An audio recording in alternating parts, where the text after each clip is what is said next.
Before we move to Deborah Lynn and our instructor panel, a little bit more about Deborah. I first met Deborah when I attended her bel canto track at Harmony University. Her philosophy and natural approach to breathing and singing made such an impression on me as a singer and as a director and a coach. I left thinking, wow, this is not as complicated as I've been making it out to be. Deborah's way of helping singers release their voices with ease and their minds through empowerment is so impactful. I found it interesting as well that her intent was not necessarily to become a teacher, until one day after one of her symphony performances, someone asked her to share her understanding of singing. That single opening led to what Deborah calls a calling, one that she uses to help others achieve their dreams and their goals.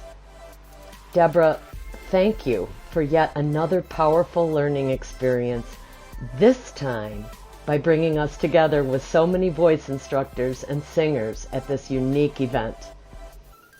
It is my pleasure to introduce Deborah Lynn.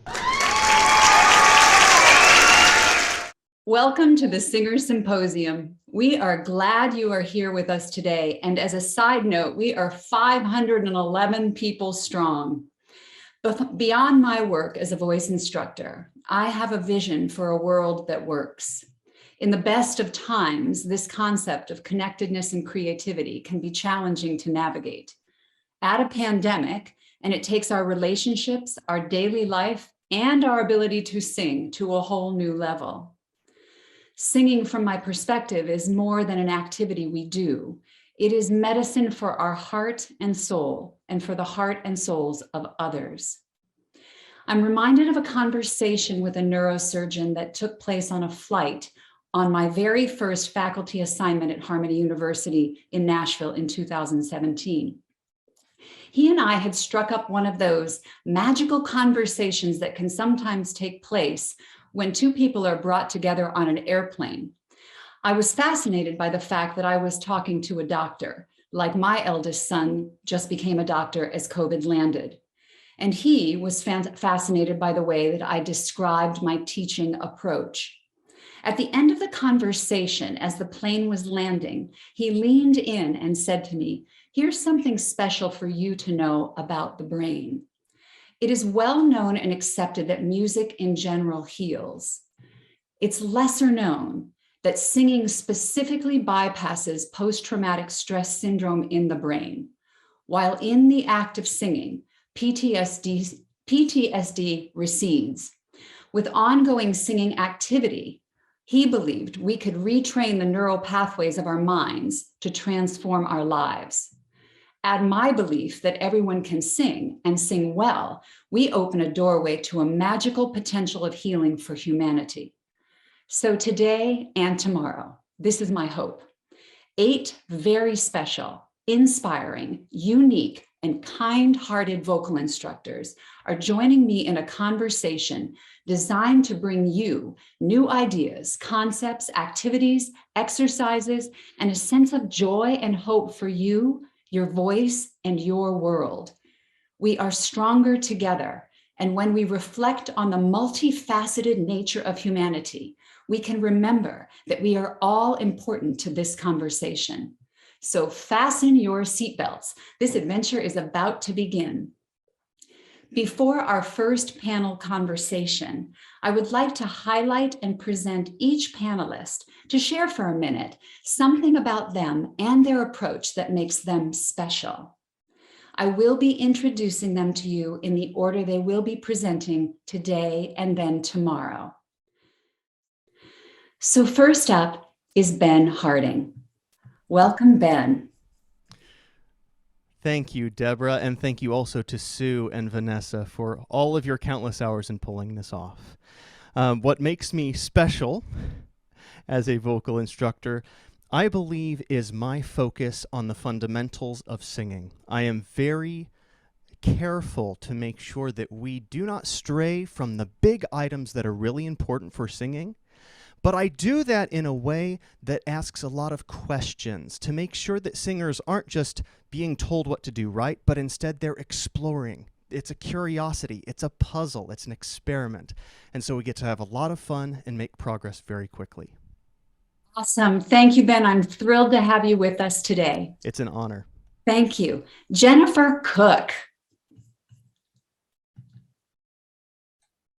Hey, Deborah, and hey, everyone today. So glad to see you all here. And I'm excited for this weekend for sure. I can tell you what my passion is. And my passion is free, healthy, open, resonant singing. I want everyone to be able to sing in the most natural way possible and to sound like themselves, because your voice is absolutely worth hearing. I'm also very, very passionate about authentic performances where we are actually conveying the lyrical intent of music to our audiences. And if we can touch one person in that audience, it is absolutely worth that performance. And also just healthy cultures within our choruses, within our singing organizations, ways that we can transparently communicate with each other and build a culture of trust and leadership. Awesome, Jen. So glad to have you with us. To be here. Nicky McGrath. Hello, everyone. I'm Nicky McGrath. I'm a queer, biracial Australian living in Toronto. Evidence-based pedagogy is my jam. We'll talk more about that later.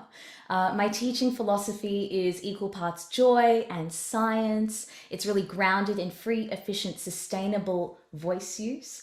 And I believe that you're the expert on your voice and on your artistry. My role here is to guide and facilitate you, offering options to match your needs and interests as a singer, as a human. I run my own voice studio. I teach college level musical theatre in Canada. I've been an international quartet competitor, and I am the dean of the new voice and performance track for Harmony University with the BHS.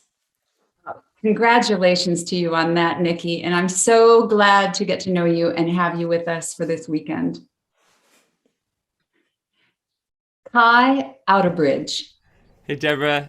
Hey, Cay, how are you? So nice to see you again. Nice to see you too. New England connection here. New England, fellow New Englanders. Yeah. That's great. I'm so thrilled to be here. This is so awesome. This is such an awesome event. Such an incredible panelist of teachers and thinkers about singing. I'm probably one of the newer vocal coaches on this panel, and so I'm so excited to learn from all of you over this weekend. I made the shift to become a full-time barbershopper over the pandemic. I'm a chorus director, a vocal coach, a arranger, learning track maker, just all things barbershop. And I made that shift because I just really felt I was able to make a much more positive impact on the world than what I was previously doing.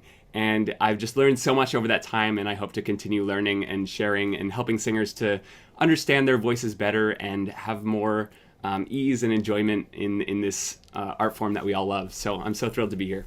Oh, that's fantastic, Cay. Looking forward to our conversation together. You too. Patty Cobb Baker.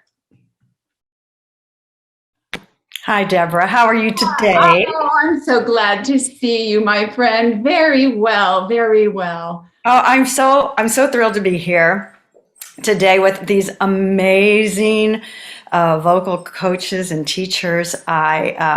Yes to everything that everyone has said so far. I don't know if I can say what makes me special, because I think we're all special. Every one of us is special as teachers, and we bring our own unique perspectives and experiences to what we do. What makes me different is that I have come to teaching in a very different way, I think, than a lot of people here. I made a mid-career change midlife-ish career change in my 30s to becoming a voice teacher after working as a cost analyst for NASA. So I have that left brain musical sense, but the teaching thing was something that I really never expected. It wasn't something that I went to college to achieve. So all of my vocal training as a coach has come through life experience. I've been teaching now for 27 years. I got most of my pedagogical training at a place called the Singers Workshop here in Houston, Texas, under the tutelage of a wonderful voice teacher. And the thing that is my focus, in addition to many of the things that have already been mentioned today, is the human body as an instrument and really becoming in tune with the feelings of singing and what it means to be a sensory singer. And I'm going to talk about that a lot more in my presentation today. So if that makes me special, well, good on me. But definitely makes me different the way I think that I've come to teaching. Yes, wonderful, Patty. And I'm so very honored and thrilled that you're here with us today. Thank you so much, Deb. You're welcome. Tim Workman. Hello, hello. Thank you so much for inviting me to be part of this. This is so fun to see so many wonderful people part of this panel, and I get to see some friends that I've worked with before in the past, and I get to work with you, which, Deborah, is wonderful. And yes, I've heard of you a lot. I've been on Harmony University panels and things like that, where I'm the choir director and I'm teaching directing, but the voice side of it is something that a lot of people don't know about me, actually. I am a choir person. My advanced degrees are in choral directing. But all through my undergraduate, when I was a voice performance major, I noticed this fight between the voice studios and the choir directors. And it always felt off-putting to me.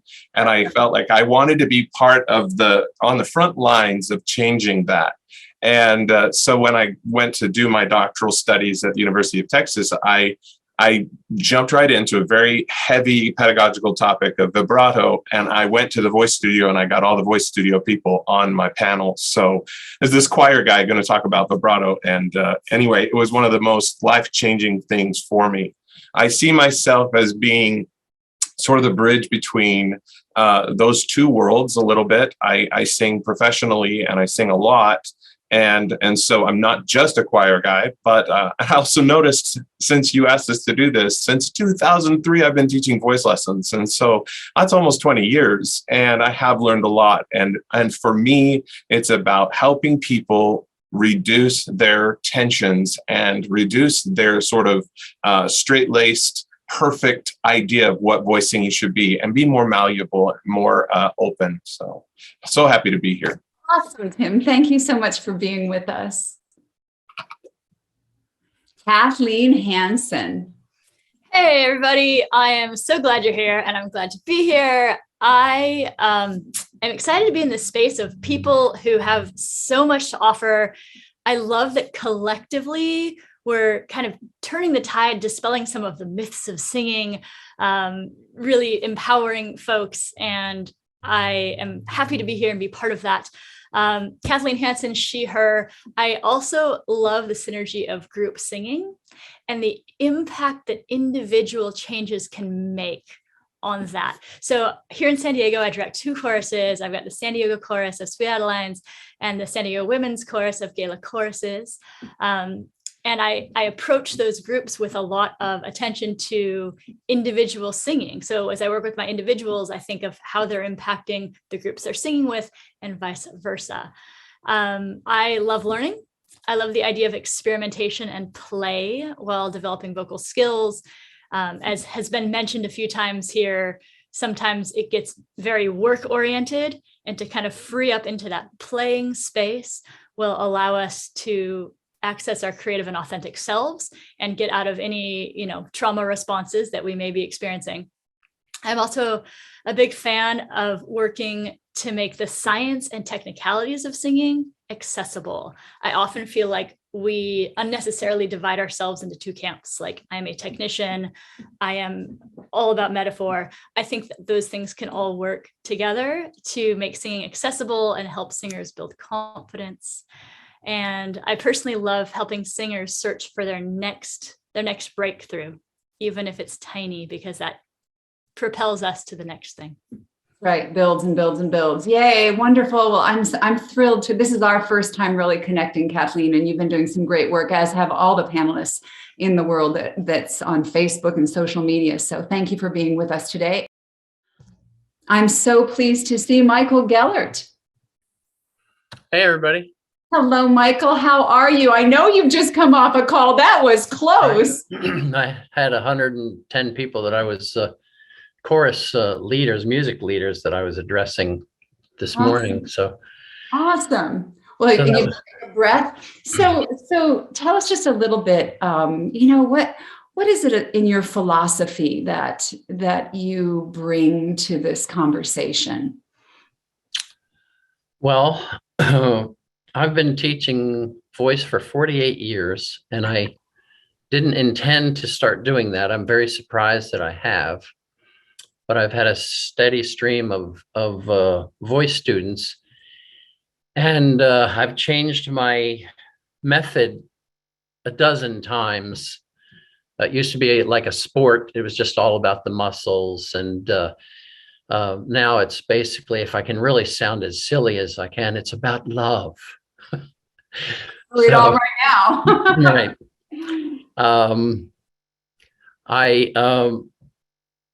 I kind of named my method. I have a non-method. My method is about getting things uninvolved. And so I playfully gave my method a name.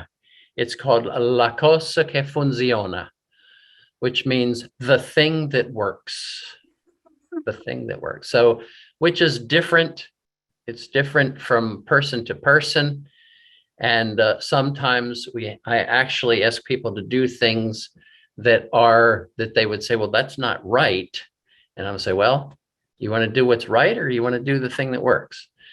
So, I'm playful as well with my teaching, and it's just a joy to get people's voices free. That's my goal, to get people free. Awesome, Michael. Well, I'm so glad that you were able to join us and that you were able to make it in the nick of time. And we look forward now to joining together with the other panelists and have a little conversation. Great. It's quite a team. I mean, for me, as I'm listening to you all talk about, who you are fundamentally in this conversation, there's a visceral joy, a visceral energy, a visceral, sense of heart and love to who you are. So what a great place for us to start this dialogue today. My first thought, if with this time we have before we start with our first actual panelist, which will be, Ben is jumping in the pond first today at 12:30 Eastern time, was to have a little conversation between us about what's happening with regards to the pandemic for you. What are you noticing with your people, your choruses, your people, any context of what have you kind of come to in awareness with this thing and how it's affecting the people we work with? Who would like to go? Jen, go ahead. Thanks, Deborah. One thing I found I spent some time talking with directors just all over barbershop, basically. And one of the things that we dealt with early on in the pandemic is, what do we have to offer people now? Because we've been offering this in-person experience where you connect with other people in a room and sing harmony. And we felt a little lost. And then I think so many of us, because no one innovates like a barbershopper, we found so many ways to further our education. And quite honestly, I feel like my singers have actually grown as musicians during this time, because I have had time to be online with them and to say, hey, let's listen to this and analyze it. Let's develop our ears. Let's talk about what this vocal production really means and how we can do this individually. And it has helped my chorus members to also step up as individual musicians, because when you're in a room, you know, singing baritone by yourself, there's nowhere to go.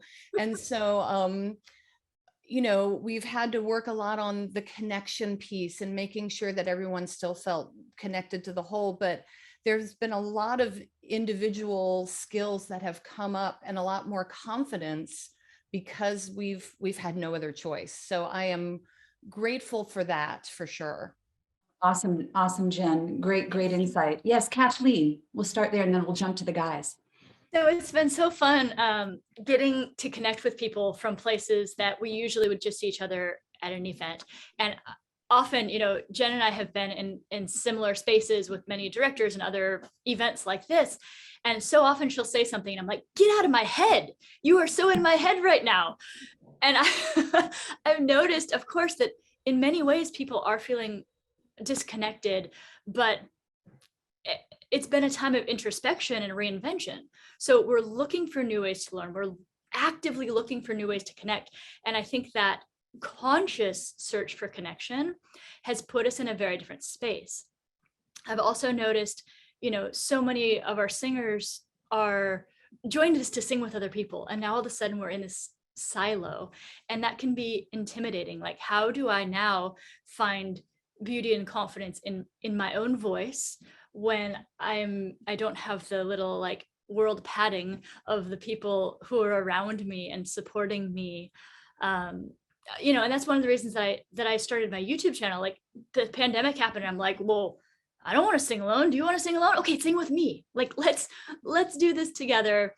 Let's figure out how to, you know, make some kind of sour lemonade out of this very long, large lemon tree that we've been handed. So I do really appreciate these forums that we've been able to come together and talk it out, sing it out. Yeah, absolutely. And I agree. There's that innovation piece that's, you know, that what an amazing thing about humanity, that the resilience of us, that I think the initial impact has been hard, and there's lots of people struggling out there. And I know that as we're talking, you know who you are. So we're here to help you try to lift out of that. But yes, the innovation, the personal skills, awesome. Okay, I saw Cay and Ben's hands go up almost simultaneously. Let's go to Cay first, Ben, and then we'll jump to you.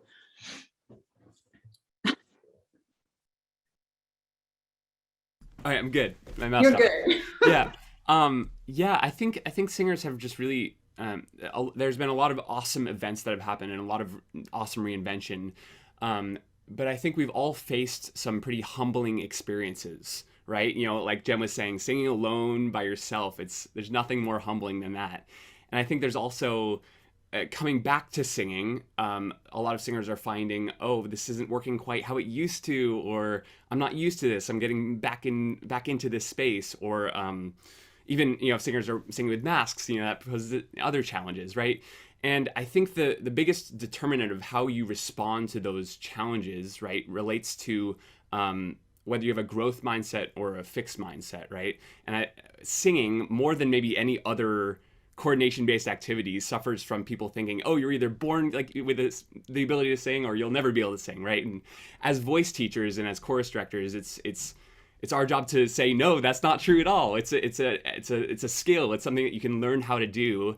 And whether you started that learning at the start of the pandemic when you were forced to go introspective, or whether you're starting that learning now, I think it's an important thing for singers to take that step and say, no, I'm gonna learn. I'm gonna get better. I'm gonna grow. And as voice teachers, to understand that that's our job to help singers do that. So that's, absolutely. Yeah. And it's never too late. Never too late. That's awesome, Cay. All right, Ben, to you. What do you think? Well, I certainly echo the never too late part. I work with senior citizens who make amazing progress all the time. It is so encouraging to see people make that kind of change after they've had so many years of singing, or perhaps they've just started. But regarding the effects of the pandemic, I echo a lot of what I've already heard from a psychological standpoint. Lots of people voicing frustration around the isolation issues in an art form that's meant to be shared with other people. And so my challenge, and one that I know that a lot of you have been helping with, is to recognize that this is not just, it's not purely a bad thing. There are many terrible things that have happened as part of this pandemic, but this forced disruption is also an opportunity. It has forced us to get out of where we are comfortable and look for new ways, the innovation we've already talked about. And so we have an ability to focus on growth when perhaps our focus had previously been on other things. I've been in many seasons of life where I get comfortable in my patterns of life and I stagnate as a person. But as I get uncomfortable, usually not by my own initiative, I start to bend, I start to stretch, and I see new growth. So as much as we can reinforce that this, as painful as it may be, is an opportunity to reinvent yourself or to reinvest in yourself, we will come out far ahead. And we see that happening all around us in the form of, I've seen many new quartets started in the pandemic, not just in person, but also many long-distance quartets. We've seen a lot of people get into multi-tracking, both by themselves, which is my primary thing, though I'm starting to get into the collaborative side, which is a great way to share this art form with people. But on the physical side of things, the pandemic has had a couple of very negative effects that I've noticed, being that first, a lot of people have forgotten how to breathe for singing, assuming they knew how to breathe well. We've started to forget how, because we are needing to wear masks for the safety of everyone around us. And that restriction in incoming airflow has caused a lot of people to bring in compensatory tension. So that's something that I work on a lot with people. And also, because we spent so much time in front of non-ergonomic screen setups, I've seen an increase in people standing and sitting very poorly and putting their instrument out of alignment. So I spend lots of time working on breathing and how people stand, and it really can help very quickly. But those are the main ways that I've seen the pandemic work its way into our world. Awesome, Ben. I'm loving the fact that already we're doing a crisscross. You feel this? This conversation is already so dynamic. Fantastic. I saw Patty's go up first, and Nicky, you'll be next. I just kind of want to piggyback a little bit on what Ben was talking about, because, any kind of huge change in people's lives, and in the case of the pandemic, it's not just a change in an individual person's life, but it's a change in all of society's life, the life of our entire society, the life of the world, the planet. The way that you go through those changes, the way you handle it, is very unique to the individual.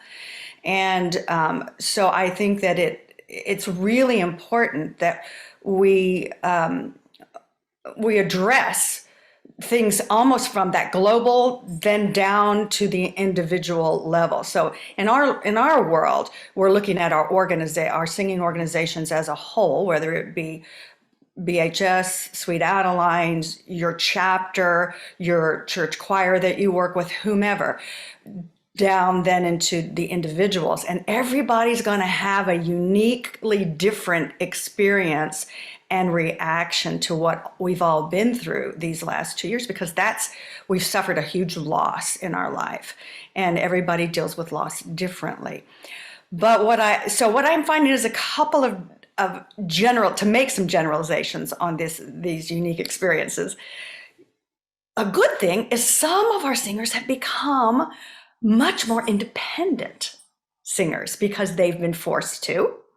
And we're seeing that in some of our coursework, where somebody who might have leaned a little bit before is now a little less likely to lean because they've gotten used to their own voice. They've been forced to get used to their own voice, and that is a good thing. And then conversely, we're seeing, like Ben said, there's going to be some vocal rehab that's required for many of our singers, because they may not have been as active in their singing practice as they would have been had they been able to do this with their fellow singers. So I think that what Jen said about the innovation that we've seen amongst our organizations is so true. And but I think that the ability to stay connected we still need it. We still need it because we're not out of this thing yet. And we need to look at each one of our singers uniquely and say, what is it that they've been through? Again, addressing not just the instrument, but the mind, their spirit, all of that, because all of that then feeds in to what's happening with the instrument. Absolutely. And, I would add a piece to you that, the rejuvenation of the singer that hasn't been able to, do what they're used to doing. But we also have singers that have actually gotten COVID and are trying to recover from that. And I just want to say on the onset, please stay with this program, because I know for sure I'm bringing stuff about that. And I'm guessing other people on the panel are too, that it is not a hopeless situation, that there is hope for you. All right, so wait to Nicky and then Tim. Okay, we'll come to you after Nicky. Cool. I echo so much of what's been shared already, so I'll try to add some different things as well. At the start of the pandemic, I was still living in Australia, and I very quickly pivoted because my studio was actually like the downstairs area of my parents' house. My dad's a bit older, so I had to consider their safety. I also have like a professional history in business development and coaching. So I have a lot of experience working online prior to this. So I found myself really mentoring and supporting a lot of my voice teacher peers in that really quick transition we all had to make so that we were able to continue doing this really important work. I was also just finishing up my master's thesis on the factors in the sustainability of barbershop music in Australia. And I think that this has been a really important time of reflection and change.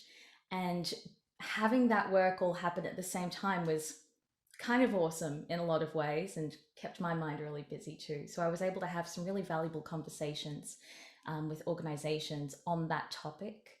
And then I moved to Canada amid all of that happening to be with Andrew, my partner, also a barbershopper.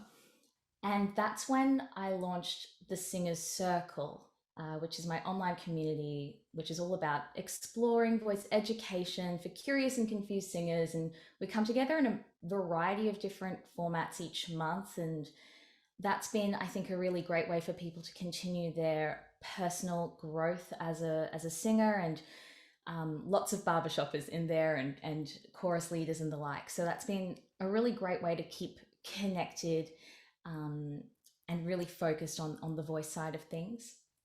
I work with singers who have healthy voices, but also injured voices.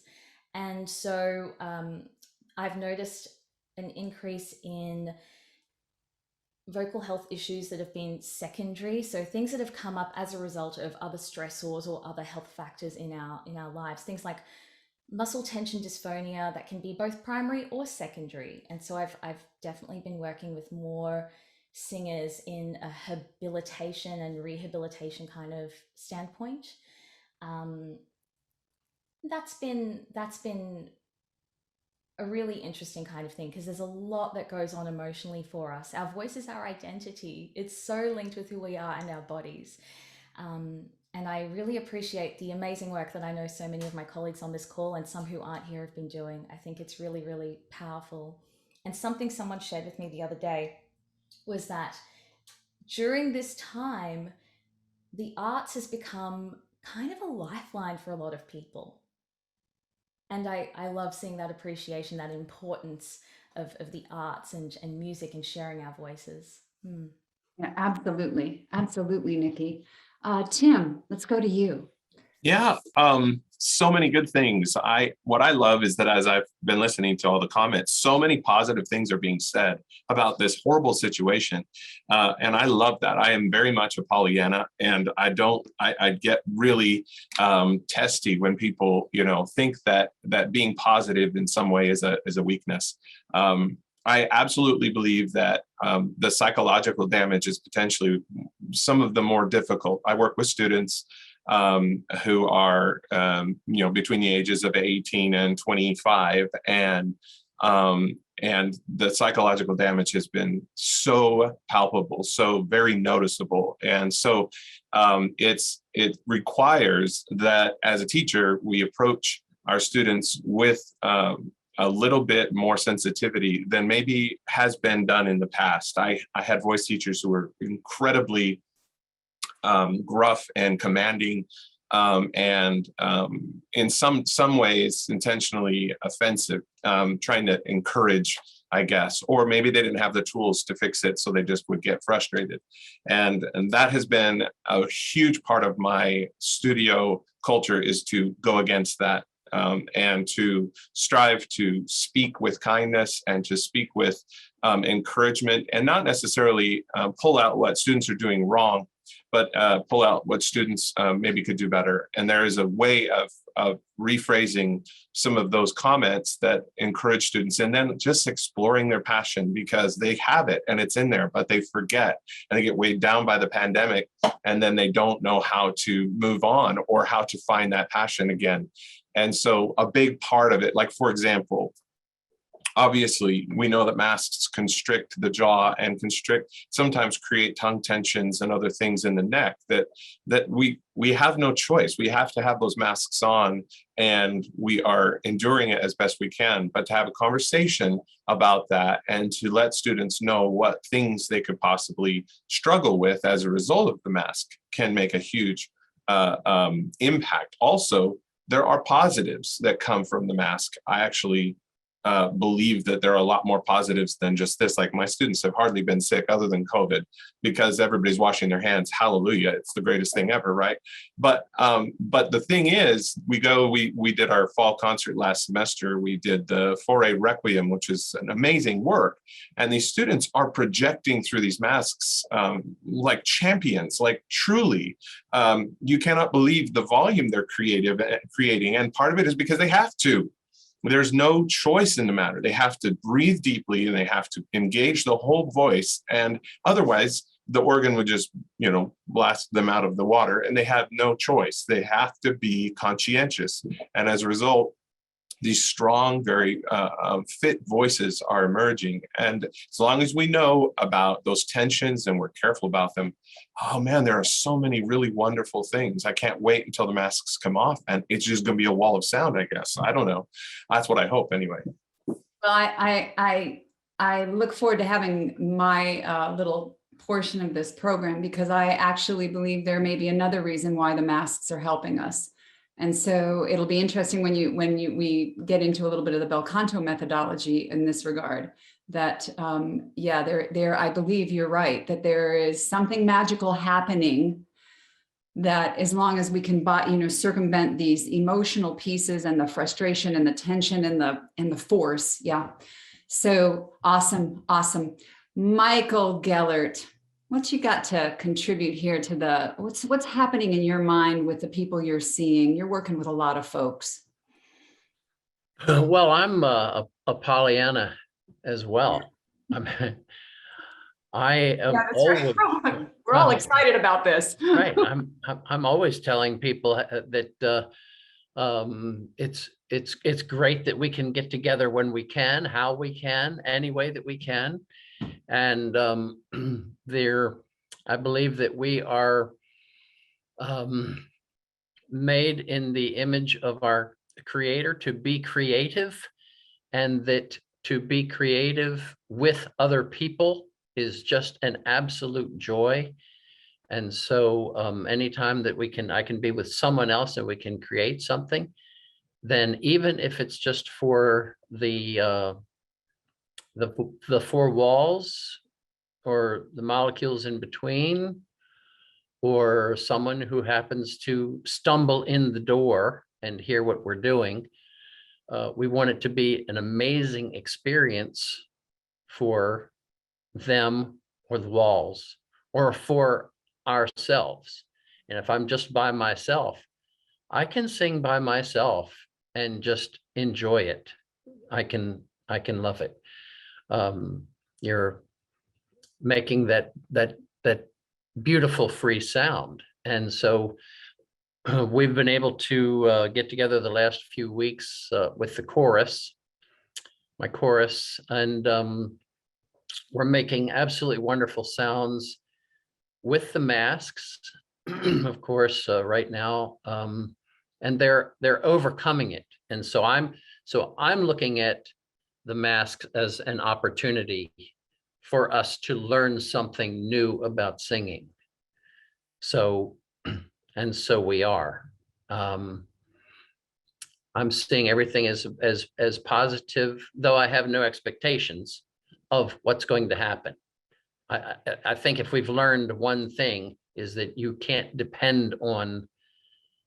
be sure about anything. Yeah, we've definitely been pulled into the moment and into what the truth of reality, which is all we have is this moment, but we can't live in that very easily at times, right? When we want to have more future and more of what we're looking forward to. Yes, Michael, when you said that about singing for yourself with joy, I was reminded of Patty Cobb Baker and her comment about singing with joy. Did you want to share a little tiny bit of that? We've just got a few more minutes to kind of come around the block again. Sure. Well, or especially early on in the pandemic, when people were just like, what are we going to do? One of the things I suggested in terms of just keeping yourself singing no matter what, because like I said, in my little promo, I'm an all the time singer. There is never a time throughout the day when you're not going to hear me wailing something throughout my home. But I might make up songs when I feed the dog about the chicken and how good it is.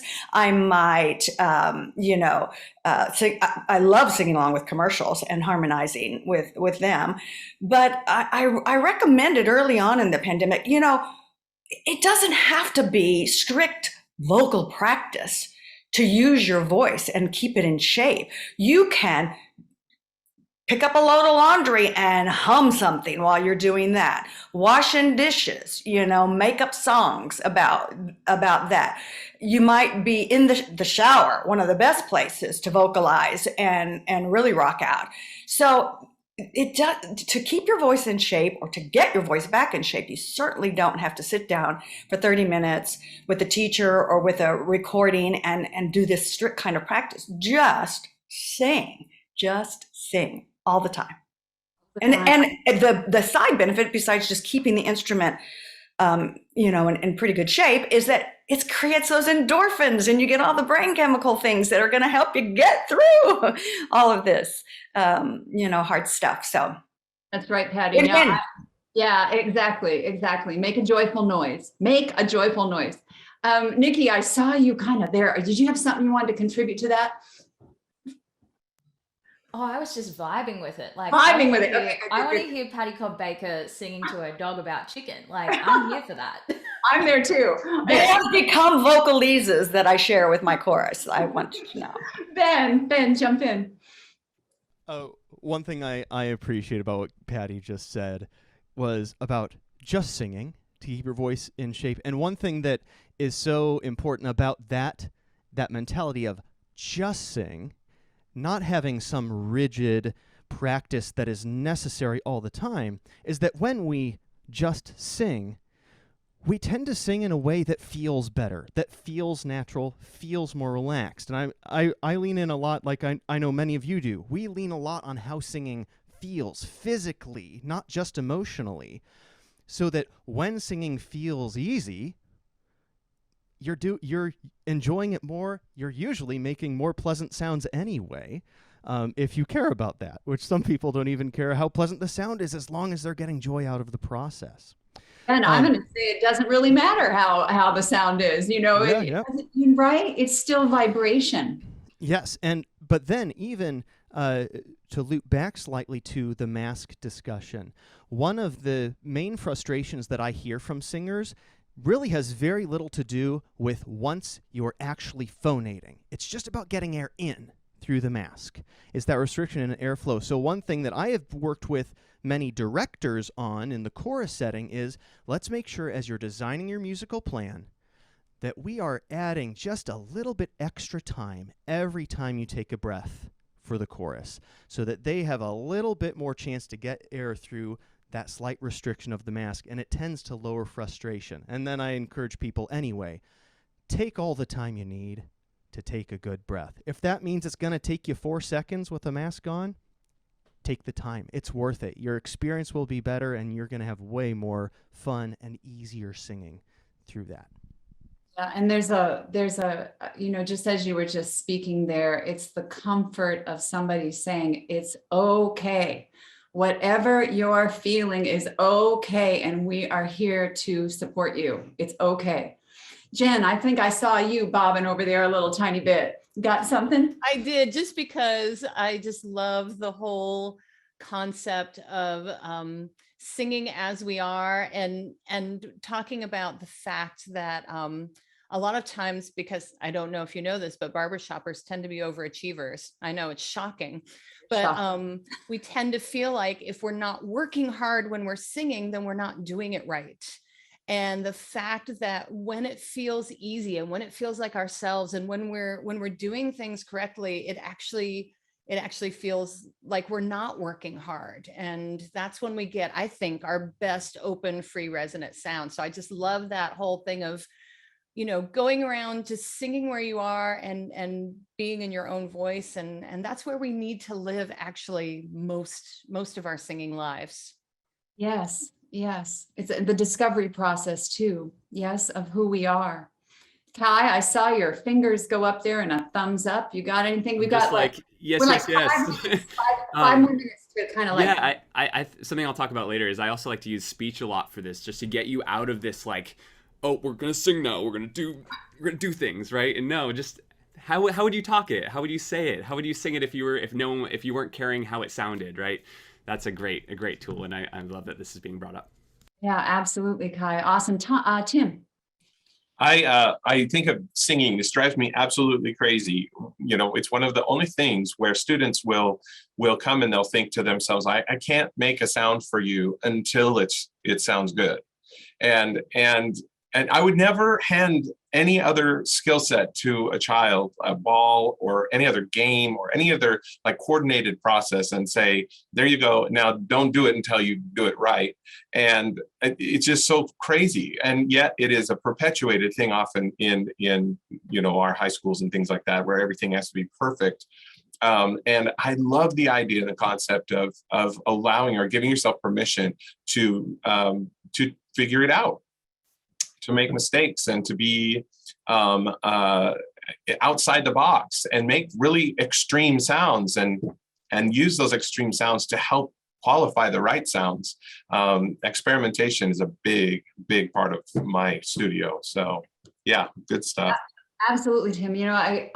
There's the dial of doubt is in my book. The one stray emotional thought that, something to do with the quality. I can't do it. I'm not good. All the things that run around in our minds that are there from perhaps, like you said, childhood or some other time, but that our emotional body, which I think also in terms of singing from at least from my perspective, the emotional body will interrupt the act of releasing the voice if there's that kind of constant chatter. Kathleen, I saw you moving in the lower left corner. Anything from your camp on the... I just love this whole conversation. I mean, how many of us have spent so much of our lives feeling judged or not enough, and how much of that has become internalized? So I find myself over and over, giving permission, okay, I'm going to have you make this sound. Don't worry, it's not our final destination. We're going to sound like a creaky door right now. Let's do that. Let's feel what that feels like, and then we can polish stuff up later. But yeah, let's get into that place that feels open and free and brave and with less self-judgment.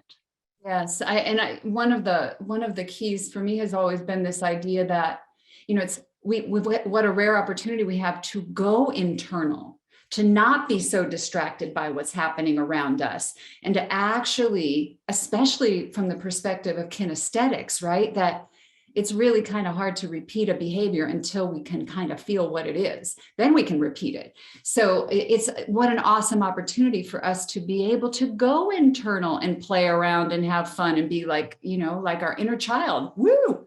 Yeah. So we'll see you all out there. And then when we come back together tomorrow, I can't wait to talk to you all again. This has been awesome today.